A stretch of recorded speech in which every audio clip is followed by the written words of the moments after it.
In example 7, we're going to take a look at graphing log functions. And so, typically when we graph, we'll plug a number into x and find y, but we can't do that. So what we're going to do is we're again going to change to exponential form. So I'm going to put change to expo form. So I'm going to say then 2, my base of 2, raised to the y power is equal to x. So we'll write that way. So 2 raised to the y power is equal to x. So now what we're going to do is we're going to make a chart of x and y. But this time we're going to start not by plugging numbers into x, but by plugging numbers into y. So I'll start off with y is 0.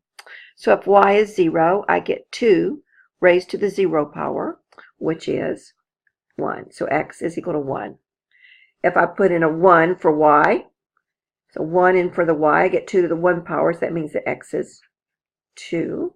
If I put in a 2, then I get, for y, I get 2 squared, so that is 4. And we could go 1 more and do 3. But let's go back and do negative 1. If I put a negative 1 in for y, I get 2 raised to the negative 1, which is 1/2. And if I put in a negative 2 for y, I get 2 to the negative 2, which is 1/4. So let's graph this now. So I have the point 1, 0, which is 1, 0, which is right here. I have the point 2, 1, and then I have a point 1, 2, 3, 4, 2. I have the point 1/2, negative 1, and then 1/4, negative 2.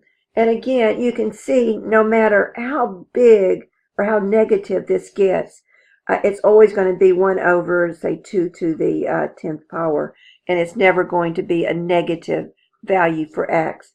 So this is going to just coast along the y-axis, and it'll look like this when we finish. So it will never cross over and have a negative x. So the domain, since it's never on the negative side and it's never equal to 0, x is going to be greater than 0. The range, you can see it goes all the way down. It's going to continue going all the way up. The range is going to be all real numbers. And we have an asymptote here, right here at the y-axis. So that's going to be where x is vertical. So x is equal to 0. And if you were to compare that with the exponential function, you can see everything is just reversed on that. So we'll look at another example here where I have y is equal to log base 1/4 of x. So again, I'm going to write it in exponential form. So 1/4 raised to the y power is equal to x. And we'll make a table, x, y.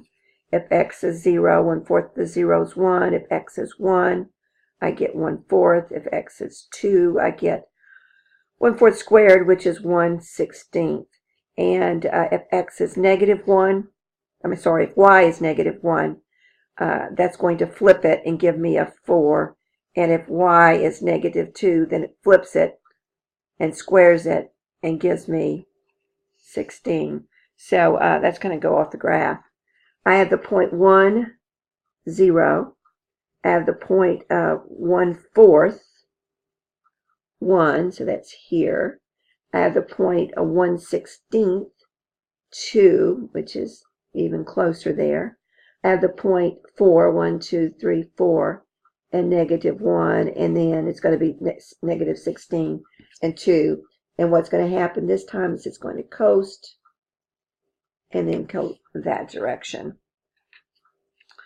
All right, so domain, again, at x values are always to the right of the y-axis, so x has got to be greater than 0.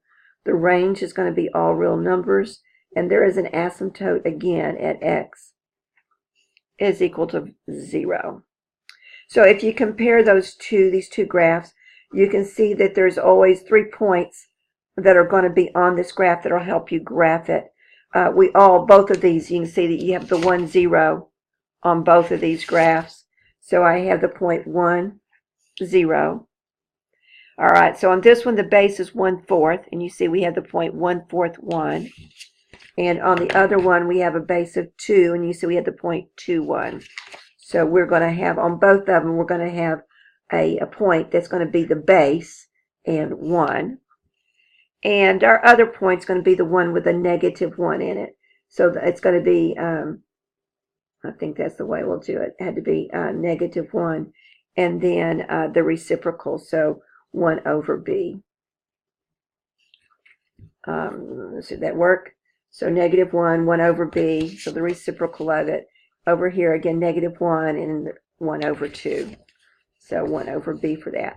The domain is x greater than 0, and the range is all real numbers, and they have an asymptote at x is equal to 0.